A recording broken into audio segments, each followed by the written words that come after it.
He's everything that an action hero should be. He does whatever it takes to fulfill the part. He's a charming guy. And he's a really great kisser. He's a really good kisser. Really good. You've got to go out and you've got to shine. You've really got to electrify.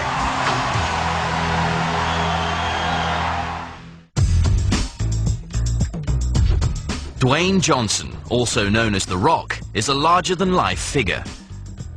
Often imitated, but never matched.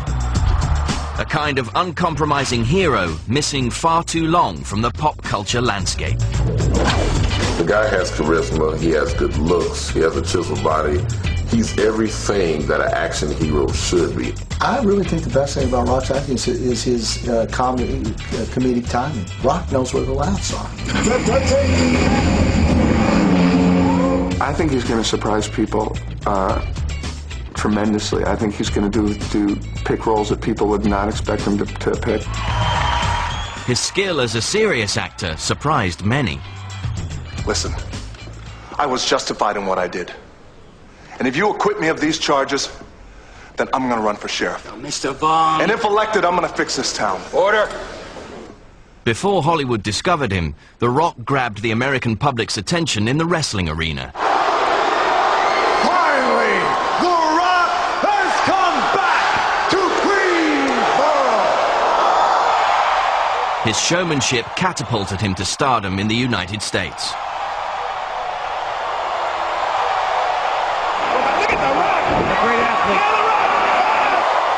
He's played the good guy and the bad. He's been a king, a warrior, even champion of the world. But those who know him best say these images barely scratch the surface of who Dwayne Johnson really is. One of the things that's so appealing is his appetite to learn. He really wants to better himself, and as a result asks lots of questions. Conversations with Dwayne are not short and superficial. Your grandma, your mama, your sister, everybody in the whole family will love him. I mean, he's the most likable dude you ever want to meet. As The Rock, he's unflappable, unstoppable, a man who seemingly emerged on the scene with his superstar status already in place. As Dwayne Johnson, he's a man who worked for everything he's attained. What's the reason for success, and what's the secret for success? Well, I know for my success has just been hard work. I'm a firm believer in that hard work pays. You know, 7 years ago, I didn't have anything, nothing. So I let people know that too, that, you know, you can do whatever you want to do and you can accomplish things, absolutely. Be focused. Try and be focused, and a lot of times, honestly, I failed a lot more than I succeeded at a lot of things.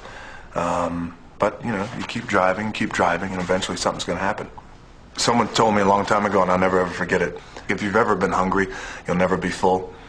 And if you've really, really been hungry, then you'll never ever be full. And I'll never forget that. Behind his ambition is a steely drive. Okay, so we're here on the set of Be Cool.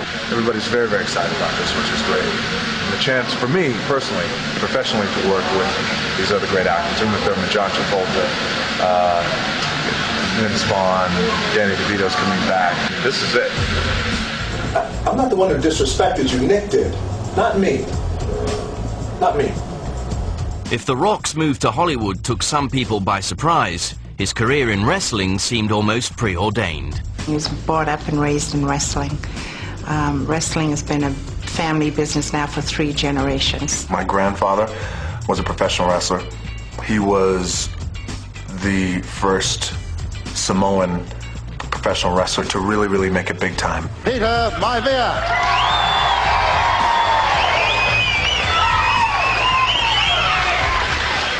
My dad was a professional wrestler as well. A lot of times for him, he was the first black champion in a lot of the promotions that we went to. So he's first black world tag team champions, a Florida champion, Georgia champion, Tennessee, California. And he did his thing. Rocky wrestled everywhere and anywhere he could to support his family. They were a struggling family. They really were financially. They were, like most local families, they were having a hard time, and they're living from paycheck to paycheck, in this case from wrestling matches to wrestling matches. Atta focused on keeping the family together. And we would be like gypsies, and we'd be like carnies. We probably lived in probably 38, 39 states out of the 50. We would do a lot of traveling, so that was difficult, just in terms of me not seeing my dad a lot. The only time I got a chance to see him is when I would go on the road with him. I loved professional wrestling. When I was a kid, I loved going to professional wrestling and watching these characters and watching the bad guys. Man, I love the bad guys. And I would always play wrestling with all my friends. When he was young, I guess he was like 10 or 11, I was teaching him holds, and I taught him the sleeper hold. And he went to school and he put the sleeper hold on this kid, and the kid passed out. But unfortunately, at that time, I never showed him how to bring anybody to. So the principal had to call the ambulance, and the police came. We were always getting phone calls, you know, to come and wake somebody up from a sleep hold. Our time we'll put the camera on, and we sit there and have matches in the middle of their living room. And I'm talking about, we would do interviews. Not only would he do the interview, but he would ask the questions and be the character at the same time. Wrestling, ladies and gentlemen, now return. I was telling guys then, when I was 8, hey, you come close, I'm gonna beat you like cornbread batter, my man. Yeah. I'm gonna be all over you like stink on an outhouse corn cob, baby.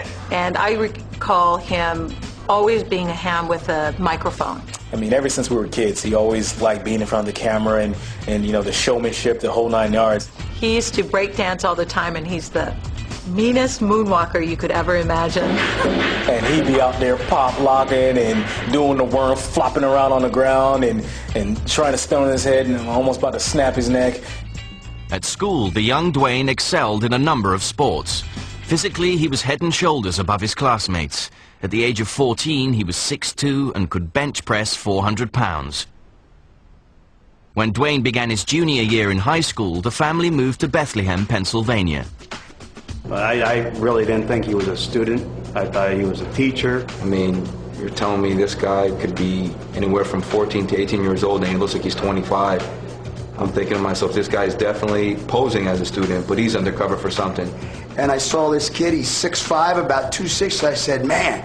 I introduced myself as a football coach, and I said, you ever played football? He says, no. I says, well, guess what? That's how football kind of discovered me. Growing up, Dwayne Johnson discovered that American football was the closest thing to a religion. He was a great athlete. And he just, you know, looked like a football player, and he actually was a football player. There was such a wealth of untapped potential, of so much to go, that it was just, the sky was the limit. He was relentless. It was as if he took the other team's success as a personal insult. Oh, that was not a smart move by Dwayne Johnson. When you're talking about a kid 6'5", 260, who could jump over 2 people and make a tackle. I mean, and that's the kind of football player he was, and the kind of athlete he was. There's a big trophy that you win after the game, and he held it up in one hand, and he pointed it with his other hand at the camera, and I'm thinking, he wasn't that kind of showman in school. You know, he was a character kid. But when I saw him do that, I thought to myself, man, you know, you could just see that he had what it took to be a showman. His success and physical prowess caught the attention of major league college teams throughout the states.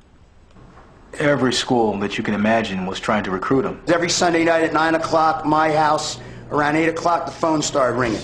You know, how's Dwayne? How's he doing? Where's he going? Where's he want to go? He knew, I would say, by mid-November of 1989, that he was going to be a Miami Hurricane. I wanted to play for, frankly, the absolute best in college football. And here come the #1 team. At the time, the University of Miami's team was at the peak of its football glory, but Dwayne heard nothing from them.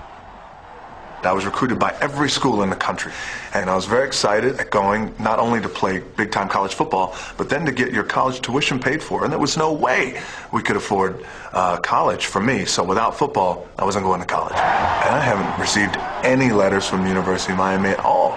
I called them up myself, and I said, hey, this is Dwayne Johnson, and I've been recruited by every college across the country. What's the problem? I have not heard from you guys. Coach Dennis Erickson decided to take a look. Well, I was in the recruiting process. We watched him on video and watched him play and identified him as a great high school football player. So I pull in the parking lot